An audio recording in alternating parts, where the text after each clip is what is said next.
Hi everyone, my name is Rachel Stern. I'm the founder and managing partner of GovTech Ventures, and we're back for another weekly GovTech go-to-market video. And today we're going to talk about price signaling. If you price too low and founders think they're making it easier to get in the door, what government actually hears is, are these guys and gals going to be around in a year? You stop looking like a safe vendor and start looking like an experiment. And free is even worse. I know it feels like a smart wedge, but what actually happens is nobody owns it internally. There's no budget line item, no champion who fought to get it approved, no real commitment. And when you come back in 6 months later to talk pricing, that's a completely different and much harder conversation. Paying for something is how government signals that it's real. Free just means it's a side project that disappears from priority shift. On the other hand, variable or usage-based pricing doesn't really translate here either. Government budgets are set way in advance. If they can't look at your pricing and know exactly what they're spending over the next 12 months, everything downstream slows down. Legal, procurement, approvals, not because they didn't like you, but because they literally couldn't fit you into how they budget.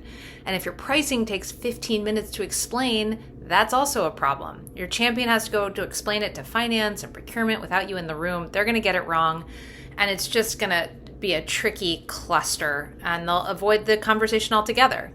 So what works is almost boring. Flat annual pricing, tiered by something the customer already knows about themselves. 3 to 5 things work well here.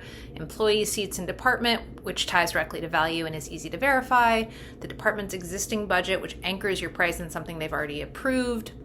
Or overall municipal revenue, which maps well to organizational complexity. Pick one, build 3 to 5 tiers around it, small, medium, large, each with a flat annual number. And here's something most founders don't know. You can figure out the right numbers before you even have the pricing conversation. Government contracts are public record. File a FOIA request for contracts with similar vendors in that department, and you'll see what they've paid before, what terms looked like, what renewals cost. It takes a few weeks sometimes, but it's real data. Use it. Because what you're really trying to do is let your champion walk into a budget meeting and say, we need X dollars for this, not it depends, just a number they already know. Beyond the revenue piece, what you're really signaling is that you're a stable company that's going to be around long term and you know what you're doing.